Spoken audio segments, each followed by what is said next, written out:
Muy amable, doctor Pedro Gómez Barrero, por estar con nosotros.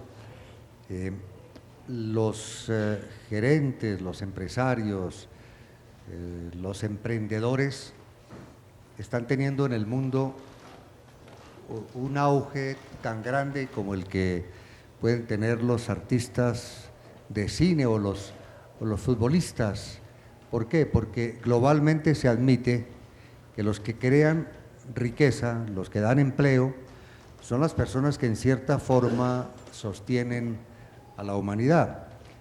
En estos días estuvo en Caracas Francis Fukuyama, el famoso autor que algún día pronosticó el fin de la historia, pero tal vez era una parte de la historia de la que habló Hegel, y él decía que por más que pasen cosas, si no hay capitalismo entendido por tal, el sistema por el cual se crea riqueza y se dan empleos, pues no habría vida posible. Y eso, doctor Gómez, pues se ve en el caso de China, que para subsistir tuvo que ingresar al sistema capitalista.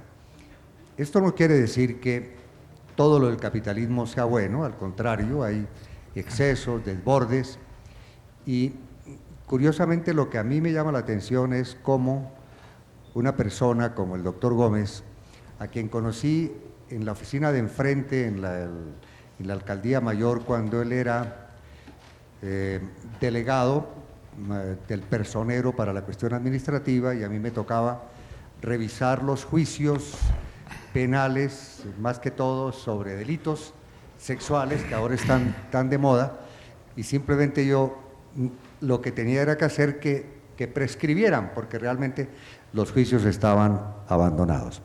Entonces la primera pregunta, doctor Pedro, es ¿cómo es ese salto de una persona que ejerce la profesión de abogado desde la personería para entrar a ser un empresario?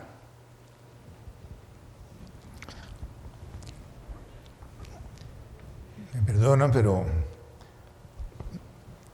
me han ofrecido un asiento muy cómodo, pero tal vez demasiado cómodo. Señor rector, doctor Silva, señores fundadores, señores profesores, señores alumnos, me siento enormemente honrado por esta generosa invitación que ustedes me han hecho a compartir algunas ideas, algunas experiencias.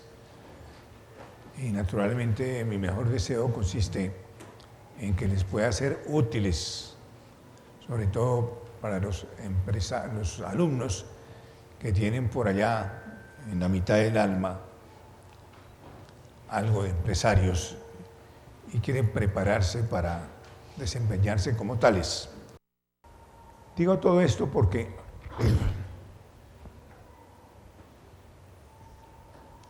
un poco dentro de la inquietud de Julio, mi amigo, hay la idea de que los empresarios solamente nos preocupamos por unos pronósticos económicos, financieros, y poco pensamos en lo fundamental de la actividad en que nos desempeñamos. Y eso no siempre es así, afortunadamente. Yo que, como les cuento, estudié Derecho con mucho juicio, por cierto, y que me desempeñé como juez, como personero.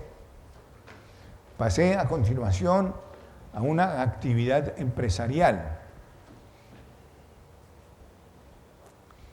Mi querido amigo alcalde de Bogotá por varias veces, don Fernando Masuera, con quien tuve relación precisamente cuando me desempeñaba en la personería y él era alcalde,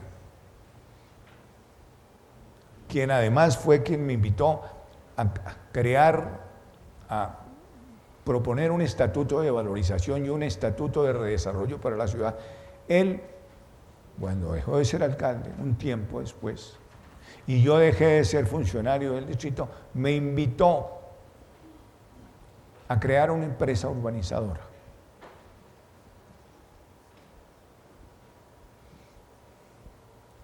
Entonces, como yo había tenido el conocimiento que les cuento de toda esta historia de la humanidad, de la historia de las ciudades, de la historia del enfoque que se ha tenido a través del tiempo, de cómo se debe generar, se deben generar los asentamientos humanos.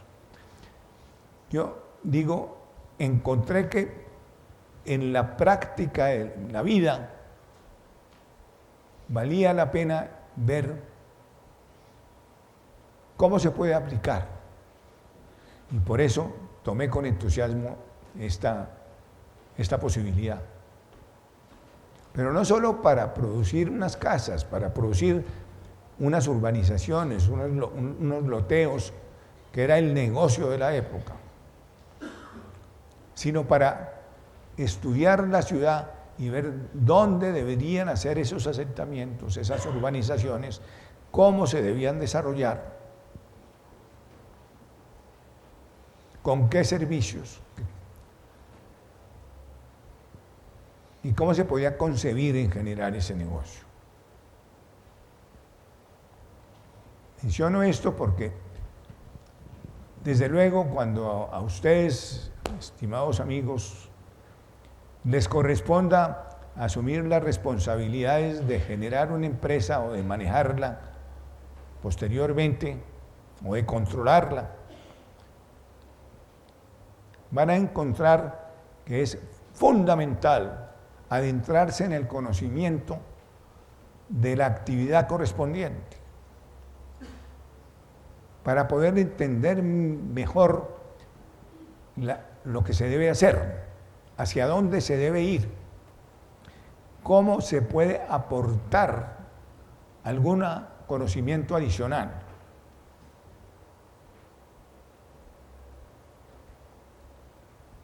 Y créanme que en el ejercicio de esta actividad empresarial,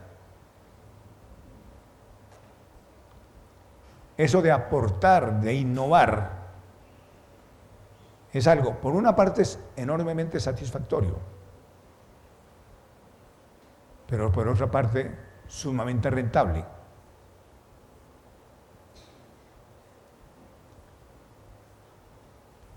Acuérdense, cuando sean empresarios, piensen en conocer muy bien su materia, la materia de que se van a ocupar, y piensen en que ustedes con seguridad pueden aportar algo nuevo. Aunque eso implique riesgos. Los riesgos hay que tomarlos, es de la esencia del empresario. Pero claro, no a la loca. No, riesgos estudiados, calculados, para ver cómo se les puede controlar. Pero bueno, quería darles esta primera noción de la razón de mi actividad desde cuando nos conocimos con Julio Nieto, de mucho tiempo, hasta ahora en que me he desempeñado básicamente como empresario.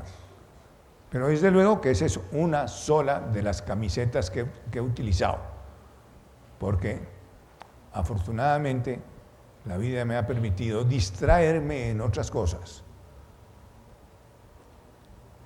varias otras cosas. Una de ellas, y eso por tradición familiar, en la educación.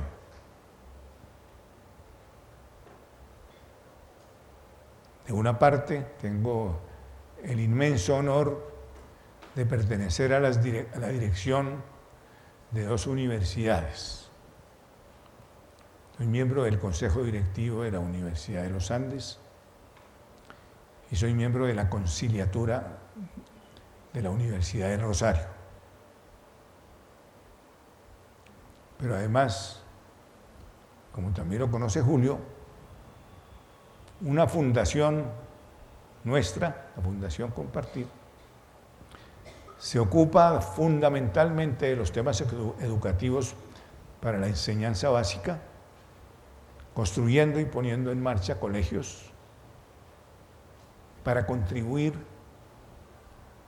a ofrecer más puestos, más oportunidades, y por otra parte, con un programa que se llama el Premio Compartir al Maestro, a través del cual queremos y estamos llegando a los 500.000 maestros que existen en Colombia,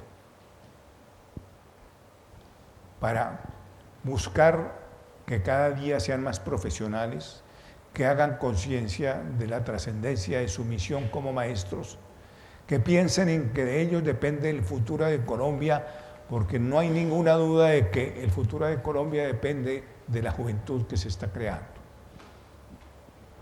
Y también lo hacemos para que la sociedad vuelva a reconocerle a los maestros su jerarquía dentro de la organización social.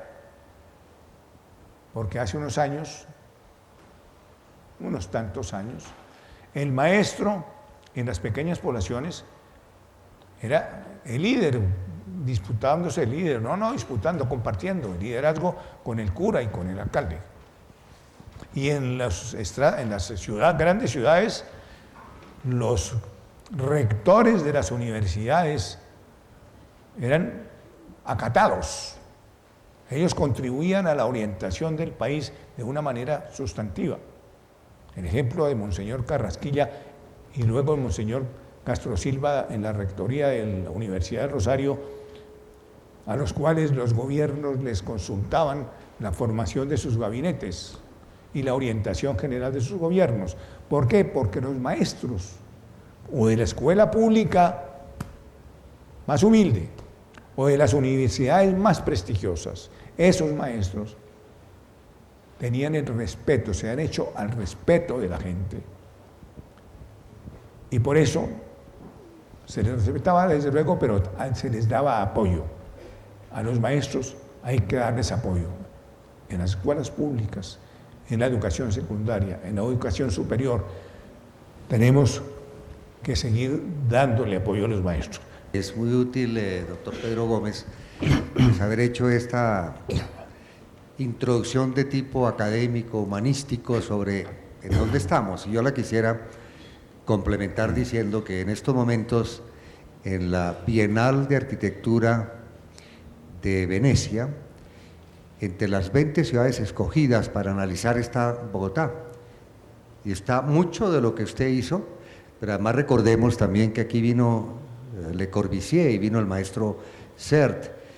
Y ahora mismo conservamos los famosos edificios de Antonio Nariño, diseñados por Le Corbusier, que realmente podrían de pronto dar origen a una de esas ideas de Pedro Gómez de convertir el área aledaña, pasar la feria a otra parte y hacer una gran ciudad ecológica, que es lo que acabo de ver que van a hacer en Londres y que estará listo en el 2010.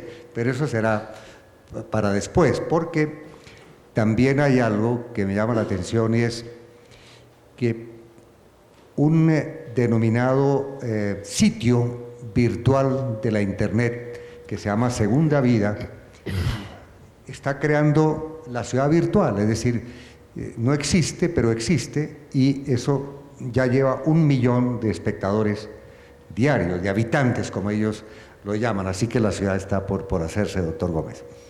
Déjeme, yo entro en una parte de su biografía que no está por acá, y es que ese famoso político y empresario de Valledupar, don Pedro Castro Monsalvo, le dio a usted una oportunidad que sería, me dicen los familiares de don Pedro, importante para que usted pudiera llegar a donde está.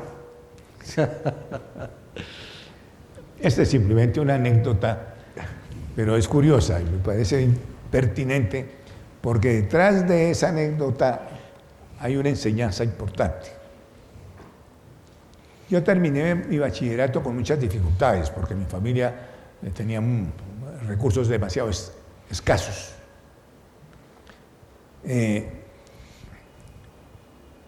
Para la universidad, un hermano mío logró, a través de unos amigos, que me ofrecieran una beca en Chile para estudiar química. Pero resulta que en el bachillerato yo he tenido cierta fortuna en la mayoría de los temas, pero en química no me había ido bien.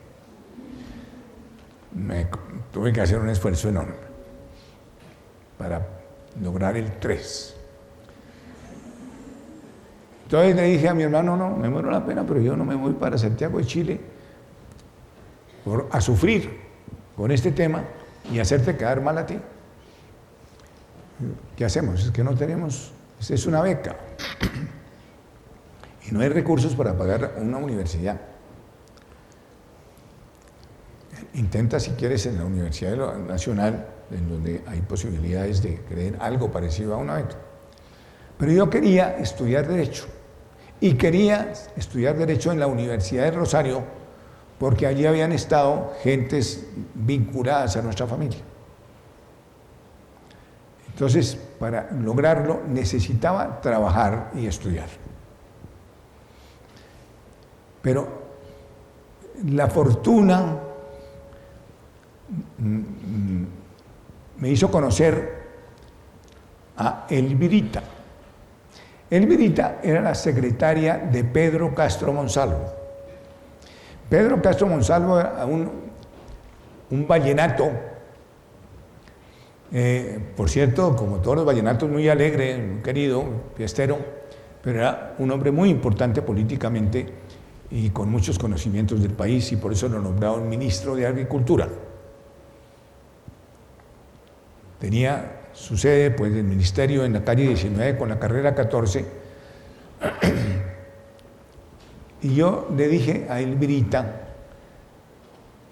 ¿por qué no intentas con tu jefe, el ministro, que me dé un puesto en donde yo pueda trabajar, pero a unas horas en que pueda también estudiar?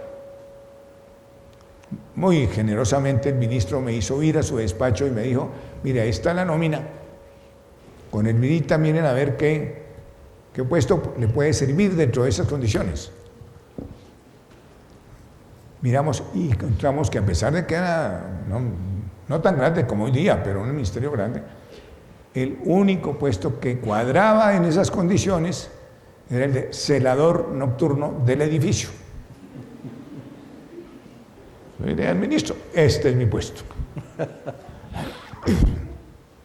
Y realmente trabajaba de 6 de la tarde a 12 de la noche. Lamentablemente, en otras oportunidades tenía que trabajar de las 12 de la noche a las 6 de la mañana, y entonces como que el reloj biológico no funcionaba bien. Pero en todo caso, trabajé así durante 6 meses, y yo no tenía nada más que hacer que sentarme en un escritorio que me pusieron ahí en la puerta del edificio a estudiar, porque no había nada más que hacer, vigilar la puerta. Entonces, naturalmente me aprendí de memoria los textos y tuve oportunidad de digerirlos y de madurar todo lo que me estaban enseñando, y por eso me gané la beca de la Universidad del Rosario, a partir de lo cual esa universidad me dio todo lo demás. A propósito de cómo empiezan los gerentes, hay un chiste de las empresas norteamericanas que dicen, como los mensajeros o los celadores llegan a presidentes de las empresas, empecemos a hacer el reclutamiento de los presidentes en la línea de mensajeros y de celadores. Eso me parece que es un chiste que habla muy bien de cómo se puede llegar a la cima. Además, no deja nada que desear. Por ejemplo, Sam Walton, de los Walmart, ordeñaba vacas en su pueblo, ¿no? Y un día puso una lechería, y bueno, el general David Sarnoff, que fundaría la RCA Victor y que haría el radio, empezó como soldado a trabajar en un proyecto de radio. Le dijeron, si usted puede traer hoy mismo ese boceto, se lo compramos. duró 15 minutos, es decir, el radio que ahora, que además ha sido mi fuente de trabajo más importante, pues se hizo en 15 minutos, de modo que la vida empieza así. Entonces, la pregunta clave es, ¿cuál fue el primer proyecto de Pedro Gómez, empresario urbanístico? Sí, como les cuento, eso fue una invitación de Fernando Mazuera Villegas, que estaba tratando de formar una empresa con otra familia pudiente y muy distinguida, la familia de María Currea de Haya. Y se trataba de urbanizar unos terrenos que quedaban de la calle Sexta, de la carrera, en la calle Sexta, al lado y lado, de la carrera 14 hasta la carrera 30.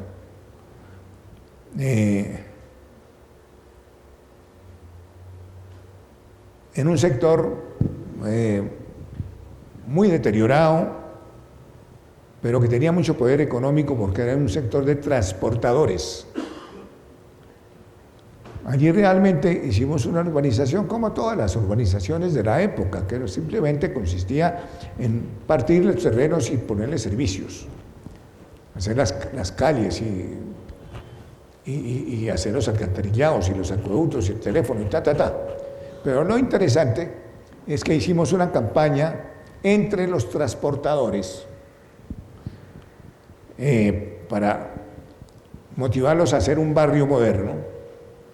Y ellos se entusiasmaron realmente y por consiguiente compraron los lotes, compraron las tierras a unos precios muy convenientes, lo cual generó un éxito económico muy importante.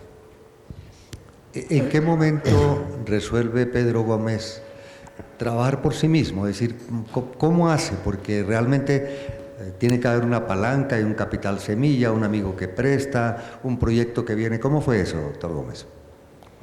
Sí, bueno, después de este episodio y de varios otros, hacia el año 1968 ya yo era el gerente de una empresa, la más importante en ese momento, que se llamaba Currea y Uribe Holguín, una empresa que tenía más actividad, que tenía más ventas y que tenía un proyecto muy importante para la época.